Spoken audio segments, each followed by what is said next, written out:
Scorpio, Scorpio, Scorpio. Welcome po sa Scorp's Work Tarot.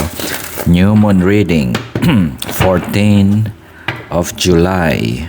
Yeah, so New Moon. Ang ano po yung focus natin, fellow Scorpio. So, I'm encouraging you to set your intention. Paghandaan natin, let's set our intention this new moon, okay? We need to focus yung ating self-care. Ano muna, ipahinga natin. Ipahinga natin and we prioritize our need, yeah? Yung personal security, importante. We need to focus on those things. We should also think na yung ating circumstances, yung opportunity, hindi dependent sa ibang tao. It should coming from you. It should be coming, manggagaling po yan sa atin, Scorpio. Okay, those are the the message and the focus ngayong new moon. Okay, let's get one card. One card, Scorpio. So, paano po ba mag-set ng intention, okay? So, maghanap ka ng isang place sa bahay mo na tahimik. Any place. Okay? And makinig ka ng good music.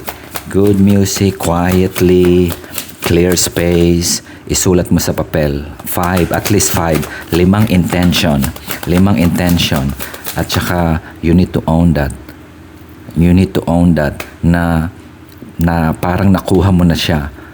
Trabaho, love life, career. You need to own, you need to feel it, and put that somewhere, that piece of paper. Put that somewhere special. Ilagay mo sa wallet and keep looking, reading until the new moon. You will receive that.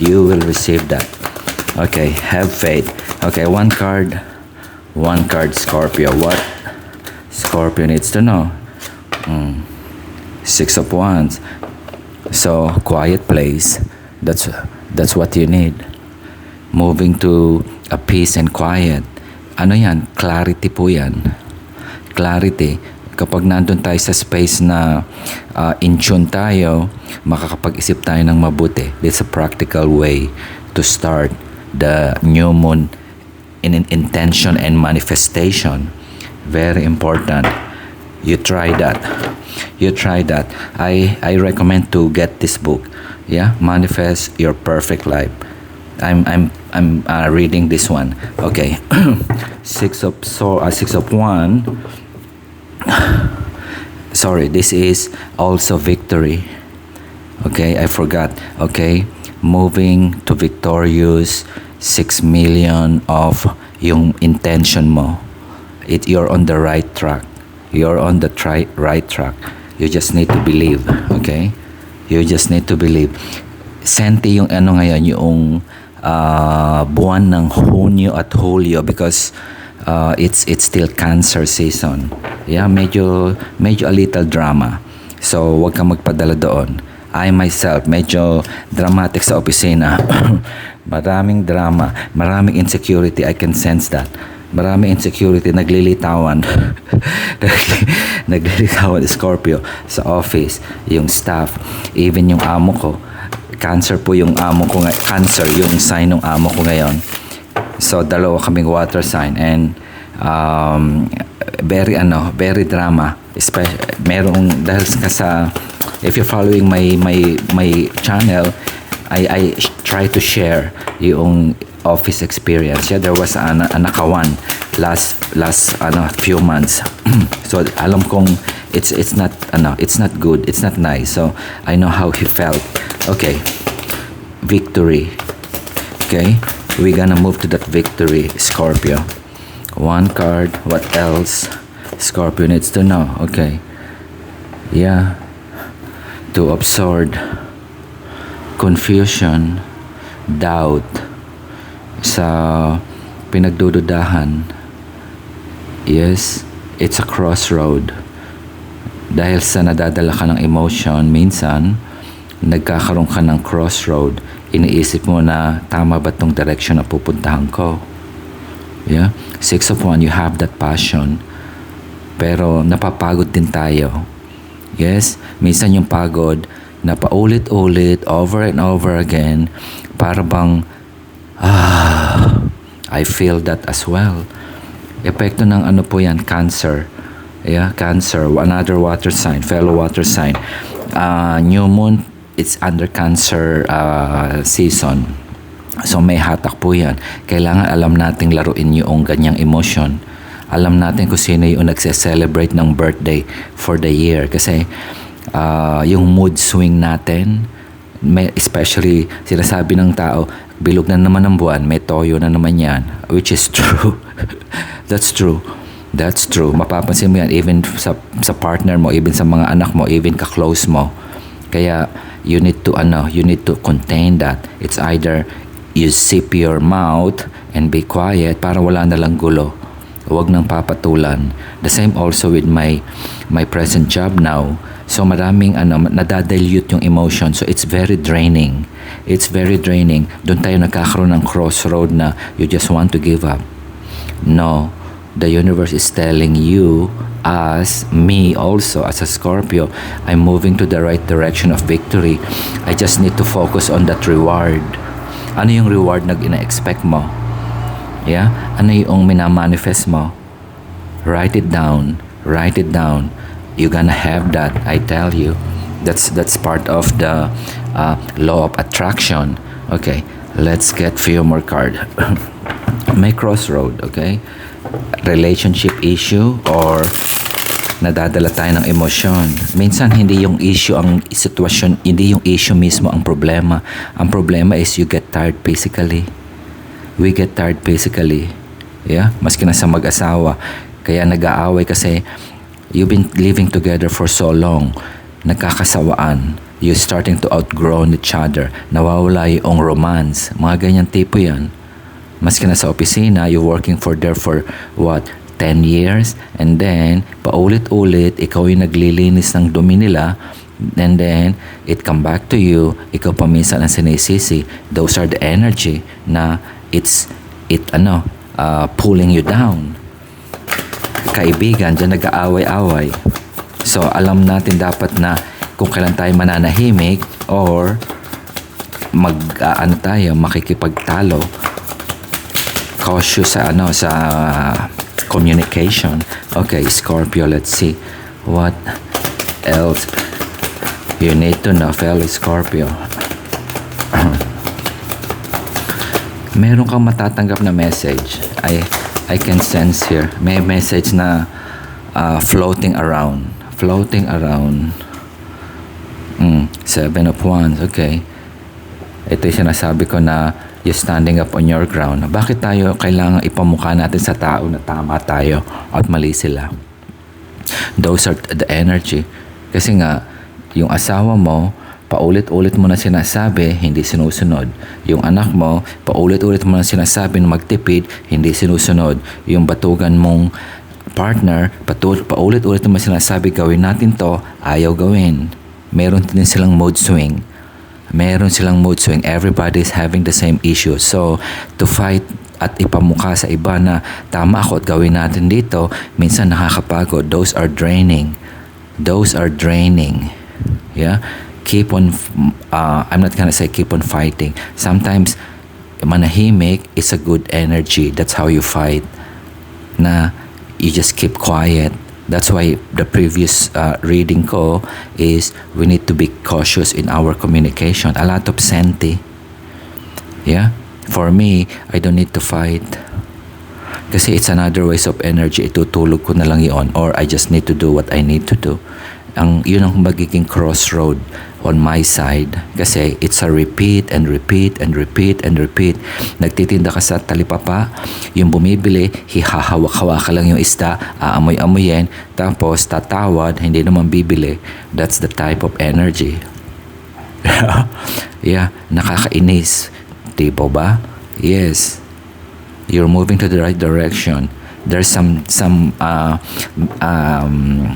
okay, intuitive tayo, okay? I can sense here na hindi to close friend or somebody, okay? I'm not so sure. It may be different to other people. Merong something floating na hindi mo nakikita. It's still in behind the scene. Ito yung plano na kasama ka. Okay, that's how I can sense here. Hindi mo nakikita, there's no clarity. Ngayon, you're trying to fight your way through doon sa pang-araw-araw na ginagawa. Ito yung tipo na meron pinaplano yung iba, pero kasama ka roon at hindi mo nalalaman. Ngayon, itinutuloy mo pang yung ginagawa mo now kasi hindi mo alam yung bigger picture.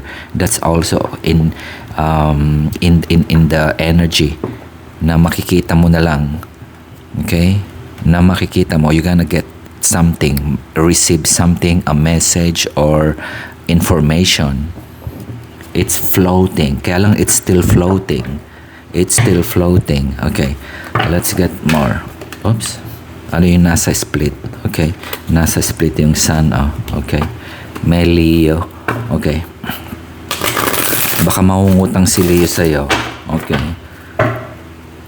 Pumasok lang po yon. Okay, baka may Leo na nasa paligid mo na nakakatok sa'yo for some reasons. Let's see what else Scorpio needs to know. Yep, shout out ako sa fellow FW. Magkapi-kapi tayo. Magkapi-kapi tayo. I've been very busy this past few actually months, and kaya nag-iba yung pacing ng pag-upload ko. It's physically exhausting. Kaya hindi weekend ko lang po normally ginagawa. And sometimes in the evening, kaya lang physically exhausted kasi the demand of dun sa issue, ang daming gagawin. Okay, yeah, see? 8 of 1. Sana mabilis na mangyari. Naiinip tayo. I myself is naiinip.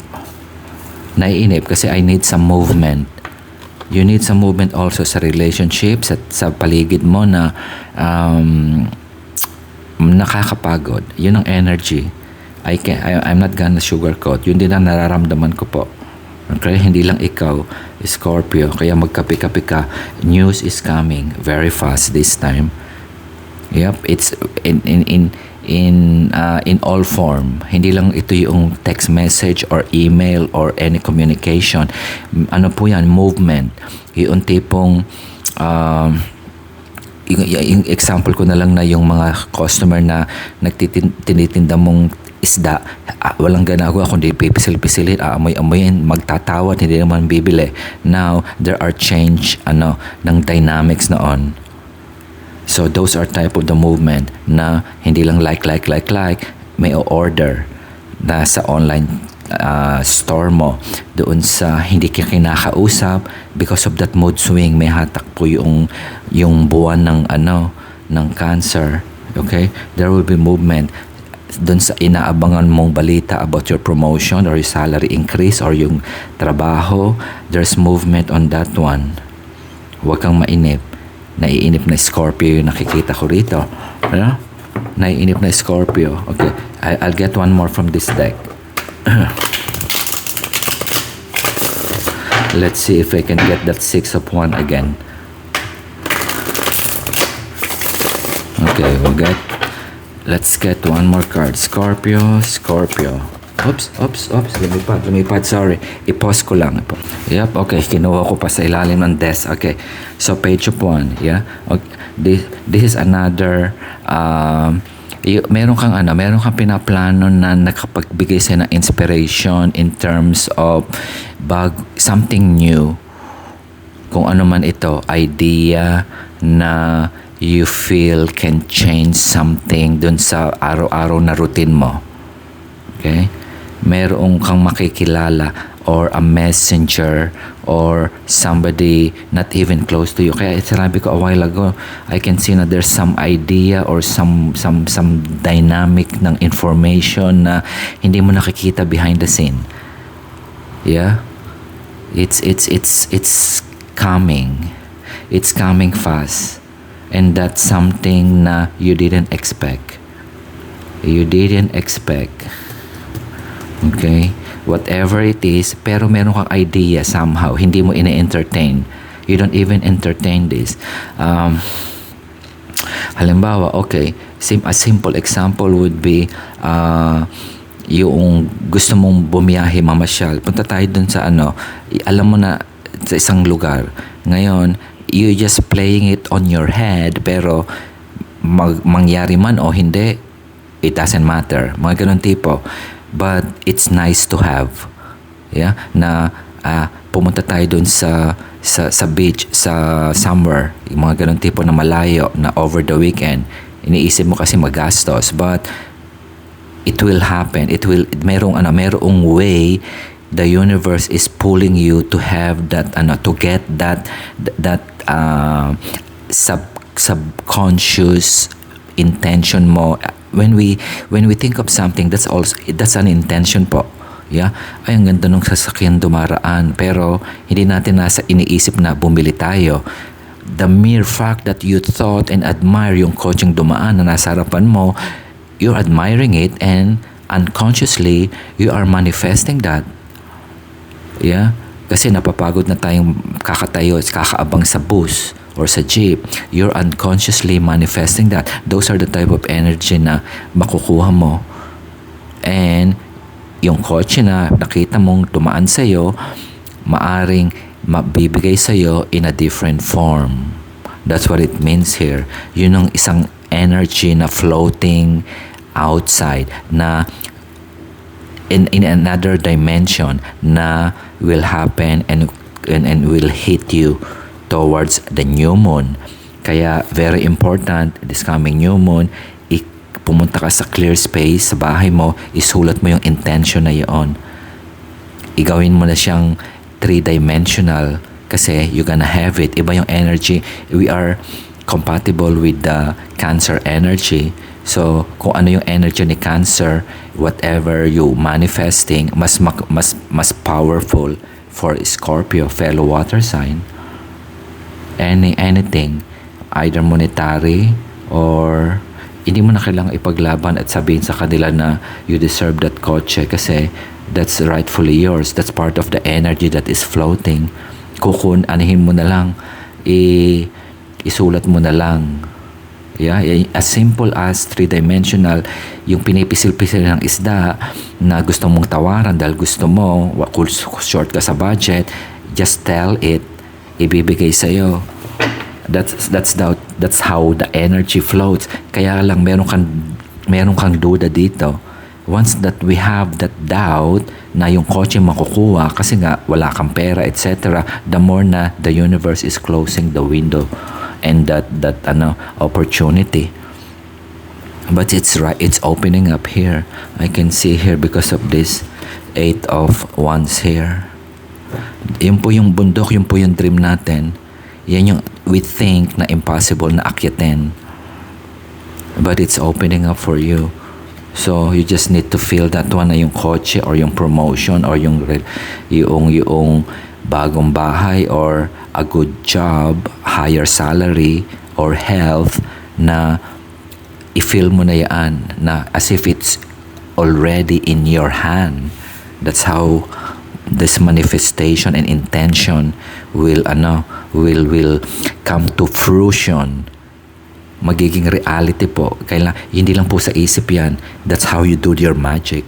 I always say that. Okay. Let's get few more cards. Let's see if we can get that magician card or any alchemy card here. Let's see.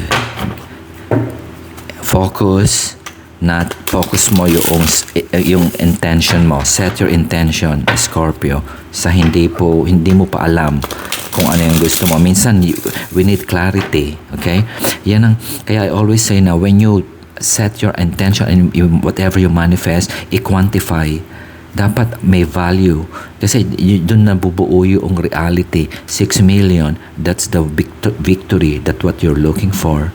Victorious in all form. Nagtitinda ka ng talaba, naglilinis ka sa mall, waiter ka, i-measure mo yung how much is the intention. And you need to feel that. Amuyin mo na you deserve that and it's already in your hand.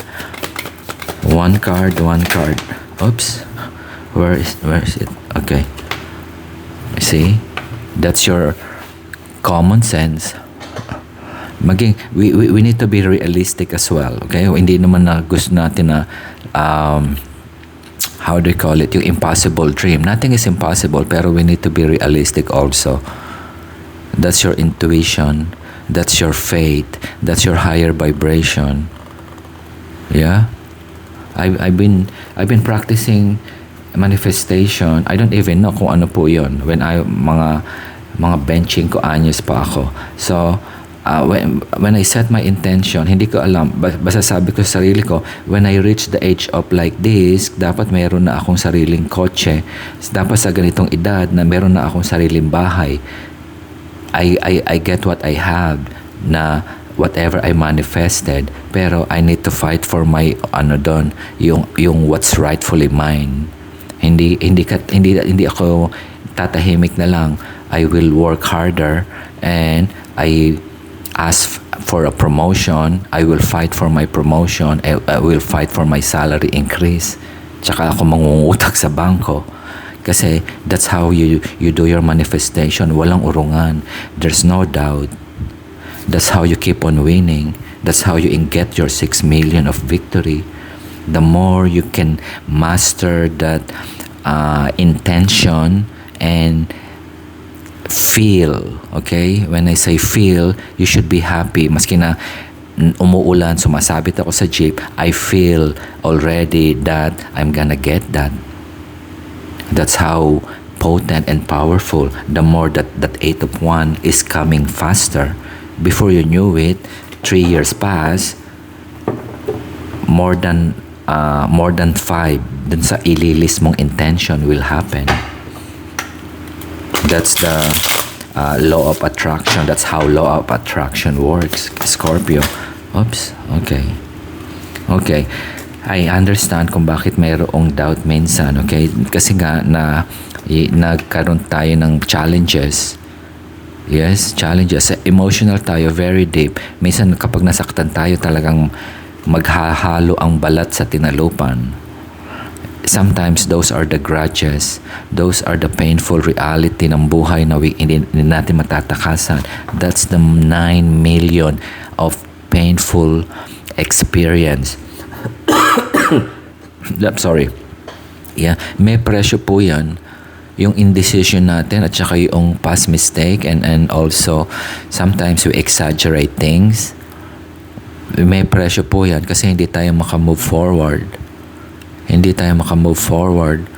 Halimbawa, na-terminate ka. Na-terminate na rin po ako.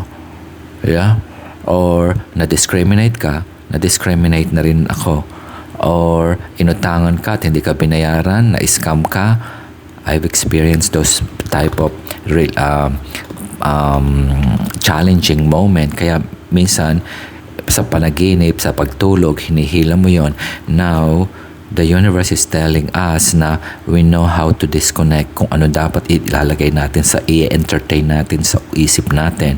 Minsan may effect yan. Yung mga simple text message na akala mo nagagalit or miscommunication, minsan it plays important. So, you just need to learn how to disconnect those. Na, hindi naman totoo yan, hindi naman nagagalit or something. Yeah? May fear, may doubt. One example, merong isang mahangin sa opisina. Definitely, I'm not happy, but merong naglalangis-langis, namumuliti ka. That's understandable. Hindi ko makokontrol yung tao na what they want, if they want to play games. Yeah? So, yung mga ganoon, I just let it slide. Ipaglalaban ko ba? Pwede. Pero nakakapagod. Yun ang mga energy na umiikot ngayon. Also, I can feel. Ipaglalaban ko pa, sasabihin ko sa kanya na, you freaking a-hole. Or, yeah, if you're dealing with mga Westerner, alam ng mga OFW yan, mga sa kultura, iba na you find them na parang bastos. But, sometimes, the way you fight and to hindi ka bababa dun sa level nila is to prove to them how you work. Hindi ko dadalhin sa pagtulog ko yung stress na yon, but sometimes nadadala ko kasi tao lang po ako, napapagod din po ako, and I have my obligations. That's the 9 of million of painful truth, because I need to go through the same metamorphosis as a Scorpio. Because I need that 6 million of my victory. Pandagdag ko sa retirement. Yeah? That's why I keep on reading my Law of Attraction book. Because you need to focus. Dadadala tayo ng emosyon. Whatever yung situation now, yung emotion now is very potent. Medyo maano siya. Medyo dramatic konti. So, hindi tumatawag yung in-applyan mo. The news is coming. Something is playing behind the scene. Hindi umi-increase yung sweldo mo. Something floating behind the scene. There's news coming. Yung passion mo na kung paano mo pa mapapalaki yung negosyo or a small income, use a lot of common sense now. You have that. Practicality sa hirap ng buhay. Intuition. Use a lot of intuition. Okay? Sa hirap ng buhay, common sense na lang. Common sense. Paano natin matitipid yung budget natin sa tumaas ang gasolina, may pinag-aaral ka, wala kang pambili ng gamot sa magulang, wala kang pampadala. You know, those kind of things. Nag-crossroad siya. And then later on, yung practicality na napapagod tayo and you are dealing with so many drama people. Yeah? Yun ang energy now. So, itulog mo siya. Yung 9 million of experience, may value po yan. It will lead you to that victory. Yeah? Okay. Let's get one more card. One more card, Scorpio. Okay. So, yung nag-iisip na parang sukdulan na yung kagipitan ko. You're building your structure. Nakakapagod. But this is not the time to give up. Middle of the year, I tell you. Pisces season, heavy po yan. Hindi lahat ng yung Cancer, another heavy. Okay? Now, Scorpio, sa ibang sign, pag dumarating yung birthday natin, that's our harvest season. Pero sa ibang sign, that month is very heavy for them also. Yeah? Pero minamani mo lang yan, Scorpio. Mamaniin mo lang yung November season ng Scorpio season. Kasi yun ang celebration natin. But not everybody can deal with that energy. Yeah? Cancer, na kaya natin yung laruin. Pisces, kaya natin. But other people, this is where they get drowned. Diyan yung mainitan ng ulo. Nandiyan yung... Kasi people are very impatient. Kapag hindi nila nakikita yung gusto nilang makita. Kasi nanggagaling po yan sa control. You want control. Okay. So yung Leo, one sign na nahihirapan silang i-navigate yung emotion kasi they're not used to it. Aries also, see? Yan yung mga katribo natin. So, you need to celebrate and maximize yung resources mo. Yan ang sabi dito, okay? Go out, magpamasahe ka, magpagupit ka, not necessarily nagagastos, pero yung natin to, yung because of the High Priestess here, that's the metaphysical. Yeah? Kaya sabi ko dito a while ago, set your intention, maghanap ka ng matahimik na space sa bahay mo, isulat mo yung intention mo, i-feel mo siya na makukuha mo na. That's how you gonna connect with the right people or connect with right people. Kung yan ang hinahanap mo, you gonna celebrate. You are victorious, so you deserve to celebrate. Yung mga katribo mo, ayaw mo ng mga chismoso at saka yung mga negativity. Surround yourself with these people. That's another message dun sa makakapag-uplift sa'yo. Yung problema, hindi natin matatakasan po. That's the reality ng life. Pero to withstand your 7 of Wands here, yung challenges, it's just like a walk in the park. That's what it means here. Kaya mo yan. Just keep on looking at the star. And the prize, 6 million of victory. Okay. Wala ko ng dito. Another affirmation card. Fellow Scorpio. Okay. One affirmation card. Fellow Scorpio.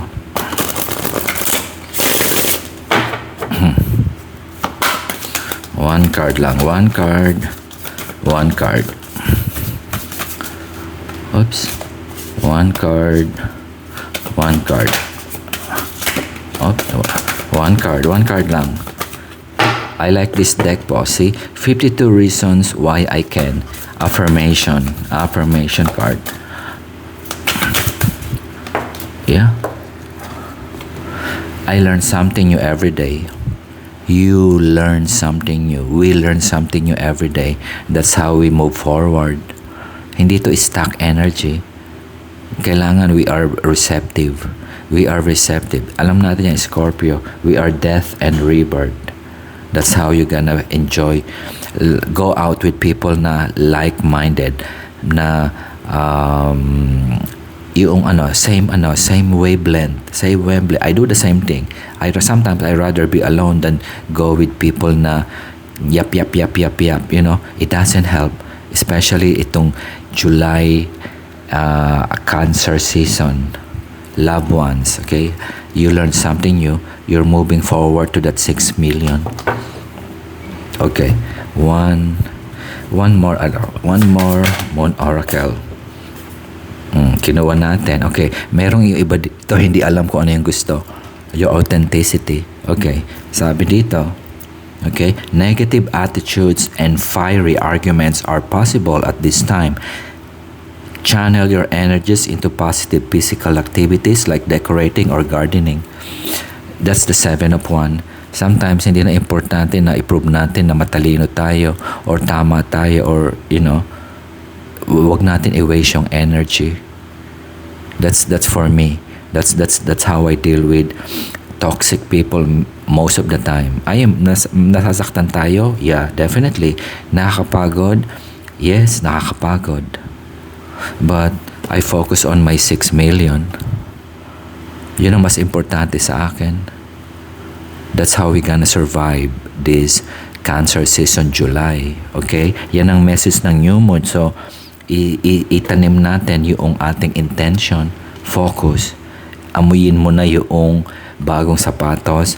Amuyin mo na i-feel mo na yung happiness, how it feels to drive that expensive car. At i-feel mo na how it feels to become a manager or be promoted or get that job or get the love of your life or a peace and quiet. You will transform that. That's what's happening behind the scene. Claim the 6 million, Scorpio. Yeah? So, 14 of July, new moon reading. Set your intention, Scorpio. Yeah? So, salamat, Scorpio.